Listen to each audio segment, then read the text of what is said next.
Welcome for IT for all YouTube channel. මම අද ඔයගොල්ලොත් එක්ක සම්බන්ධ වෙන්නේ Google Sheet සම්බන්ධයෙන් හතරවන පාඩම. මීට කලින් අපි වීඩියෝස් 3ක් කරා. අද අපේ හතරවෙනි වීඩියෝ එක. මේකෙදිත් මම ඔයගොල්ලොත් එක්ක කතා කරන්නේ Google Sheet සම්බන්ධයෙන් ඉතාම වැදගත් වෙන මාතෘකාවක්. ඒ තමයි ranges.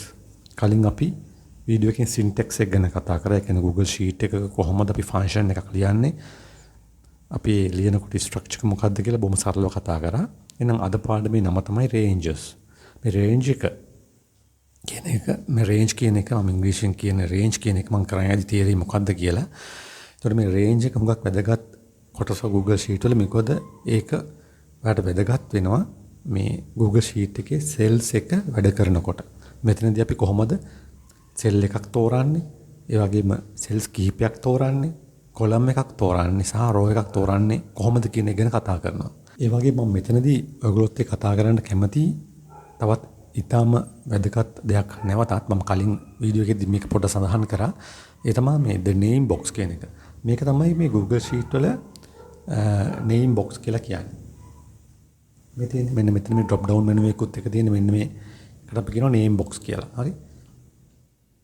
manage name ranges. මෙතන හේතුව ඔයා මේ name box එකේ ඔයා cell point එක තියෙන හැම cell එකකම reference එක මෙන්න මෙතන ඔයාලට බලා ගන්න පුළුවන්. මෙන්න මේ විදිහට අපි cells කීපයක් තේරුවත් ඒක මෙතන පෙන්නනවා. ඒතර මේ name box එක වැදගත් වෙනවා අපිට අපේ මේ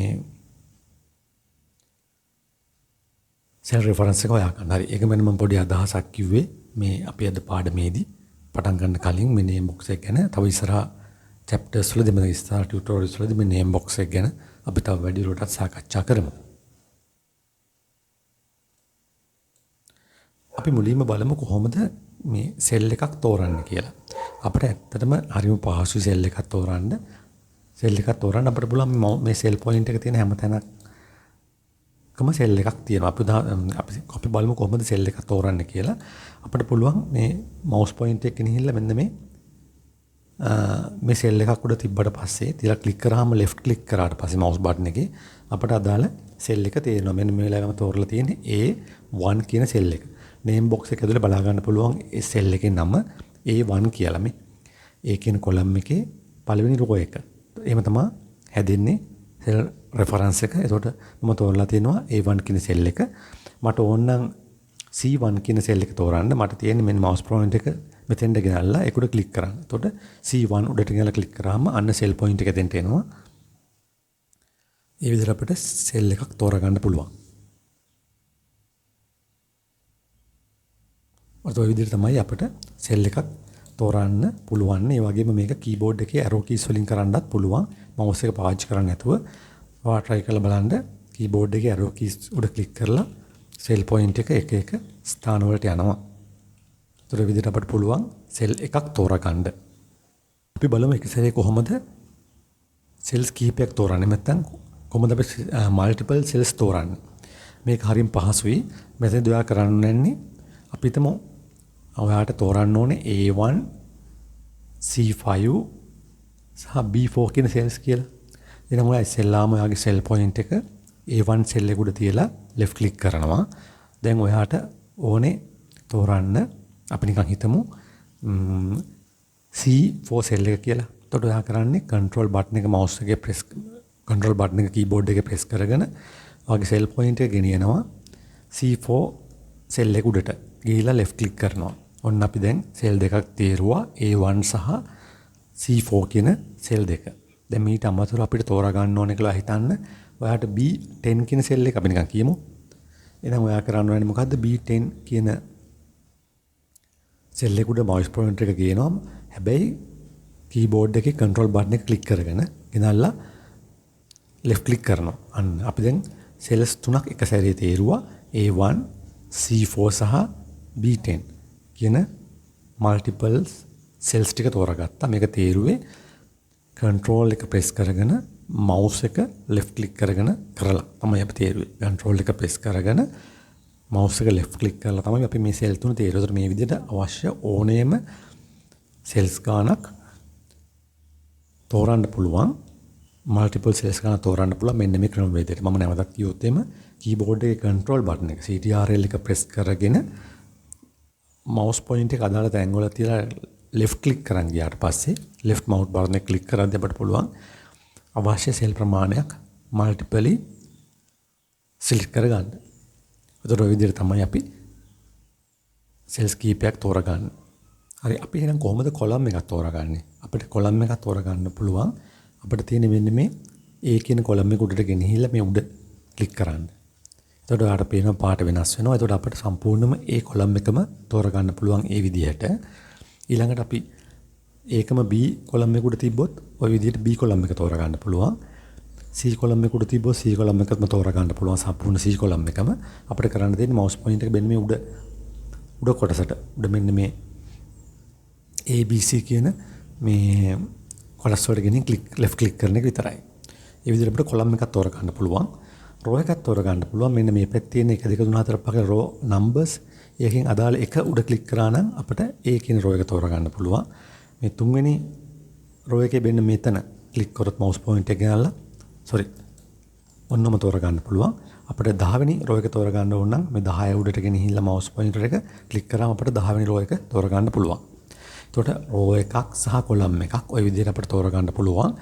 rows සහ columns තෝරා ගැනීම කරන්න පුළුවන් Google Sheets වල ওই විදිහට. හරි? මම හිතන්නේ ඔයගොල්ලන්ට පැහැදිලි ඇති කියලා. ඒ වගේම තව පොඩි දෙයක් කියලා දෙන්න. අපිට පුළුවන් දැන් අතරින් පතර දැන් සෙල්ස් මේ rows මේ අපිට පුළුවන් අතරින් පතර තෝරගන්න columns කිහිපයක් මේ විදිහට. අපි එක සැරයක් ක්ලික් කරනවා mouse pointer එක තියලා left click කරලා තෝරාගෙන ආයෙ control button එක නැත්නම් CTRL button එක keyboard එකේ press කරගෙන අපිට ඊළඟට තෝරගන්න ඕනේ column එක උඩට ගිහිල්ලා left click කරනවා මේ. දැන් මම මේ වෙලාවේදී control button එක keyboard එකේ press කරගෙන ඉන්නේ. ඒ ගමන්ම මම කරන්නේ mouse pointer එක ගෙනහිල්ලා left button එක click කරනවා.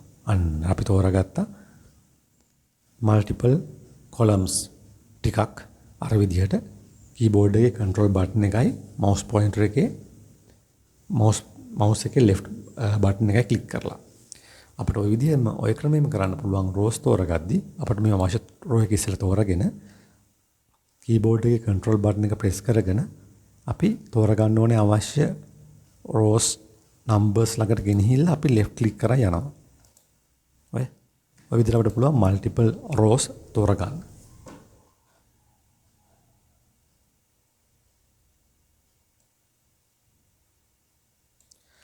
යම් අවස්ථාවක අපිට සම්පූර්ණ sheet එකම එක සැරේ තෝරගන්න ඕනේ නම් අපි කරන්න ඕනේ මොකද්ද?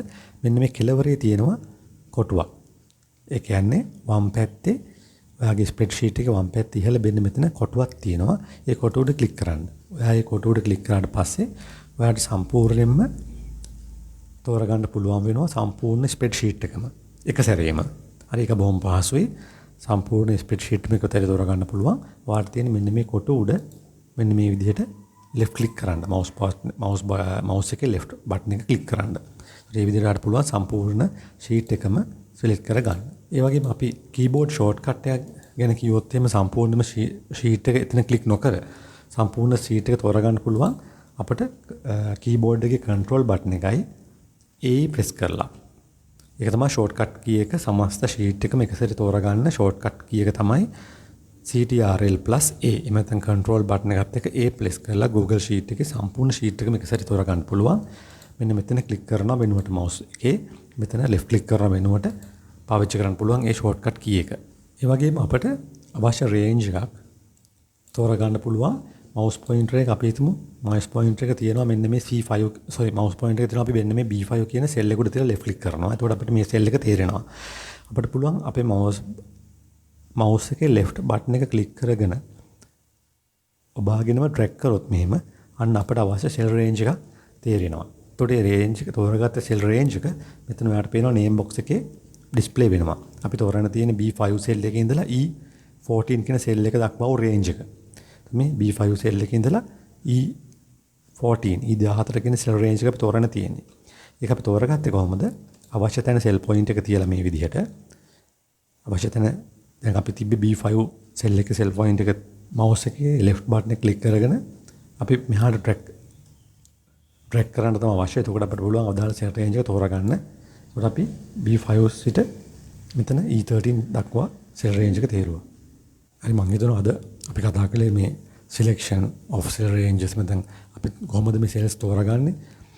සෙල් තෝරන්නේ කොහොමද? ඒ වගේම එක සෙල් එකක් තෝරන්නේ කොහොමද? සෙල්ස් කීපයක් තෝරන්නේ කොහොමද? සෙල් රේන්ජ් එකක් තෝරගන්නේ කොහොමද? කොලම් එකක් තෝරගන්නේ කොහොමද? සහ රෝ එකක් තෝරගන්නේ ගැන අද අපි කතා කරේ. මම හිතනවා ඔයගොල්ලන්ට ඒක පැහැදිලිද කියලා. එහෙමනම් ගැටලුවක් තිබ්බොත් ඒක මේ අපේ කමෙන්ට් සෙක්ෂන් එකේ දාන්න මම ඒකට උත්තර දෙන්නම් පුළුවන් තරම් ඉක්මනින්. එහෙමනම් තවත් අලුත් වීඩියෝ එකක ඊළඟ පාඩමෙන් හම්බ වෙනකම් මම අද නවතිනවා. බොහොම ස්තුතියි.